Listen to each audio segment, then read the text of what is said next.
What's up, I'm Matty Marshall. You're watching the Matty Ho Show at xl.com. Check it out.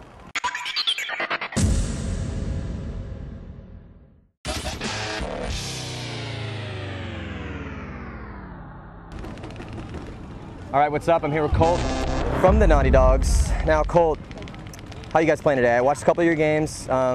It least seems like you're trying to play offensive paintball, you know? Right. And I mean, that's a big part of your game. And I know Rocky's consciously made an effort to make sure that his franchise really has, you know, those charismatic players. Right.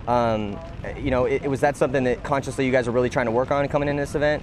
Well, I mean, notoriously, before some of the new pickups, the Dogs were always a slower, counterpunch type of team, take their bunkers, shoot a couple guys, then make moves. Yeah. Now with myself and a few of the other new fast kids, T-Mac, now we're a lot more forward thinking. We still have our good veterans in the back that kind of hold it down for us. Well, it's also like, and T-Mac too, Tyler McCluskey, and it's, you guys, like, Naughty Dogs would have their aggressive players, but those guys are just starting to come into their own, you know, and I've seen their game develop over the past year, so it takes like 3 years on the circuit to really kind of hone your game to where it needs to be to play at that top level and contend to win tournaments, you know?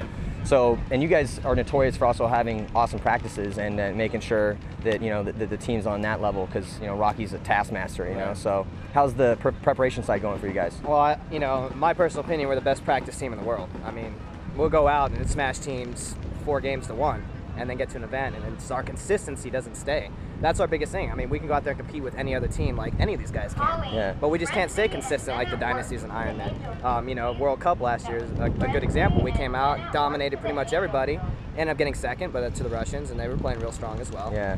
And then, you know, the event before that, we don't even make quarterfinals. You know, it's just one of those things. Inconsistency kills, man. It really does. So what are you guys doing to kind of change that mind state, you know? So we started practicing some better teams. We went out and practiced excessive before the last X-Ball, and we practiced Philly as well. Before, we were kind of beating up on some local guys ourselves, and you know, that's kind of counterproductive if you really think about it. Yeah, absolutely, because you excel to the level of competition that you're competing against, and that's why, you know, the California teams have always been those more consistent franchises, because they get that good scrimmages, those good practices, so they're getting all these different looks all the time, you know? Like Trauma was having a problem with that.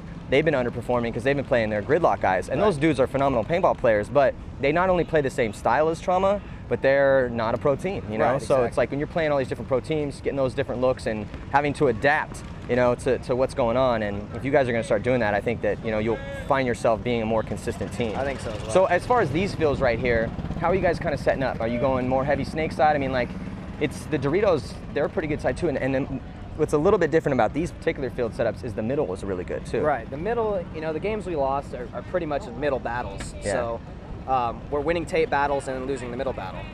So, you know, we go out there and we play a game, and we either destroy or get destroyed. There's been no close games. We pretty much just run people through or get run through. Yeah. So I don't know what it is. I think we're losing the middle game. We're working the tapes well. Dorito side is pretty much a hold side. It's just myself and usually Trevor over there. But, you know, we make moves as we can. But it is a hold side, but the Dorito is the counterpunch side. Right. So much emphasis is put on the snake, but it's like once those players get in there and the guns switch, then you can get jiggy down that Dorito side. And your game has been developing. You're kind of getting that. You're starting to, you know, you've been putting your years in now. Right. So your game's developing to where you're really starting to see those openings a lot quicker than before, you know, and really kind of taking advantage of that. It's something that you're personally trying to get that into your game as much as possible. Right. The biggest thing for me is I've always been forward thinking. It's never been an issue of, oh, well, Colt, run him down. I will go wherever you that's say. the thing. It's like you've never been one of those guys like, oh, Colt needs to be more aggressive.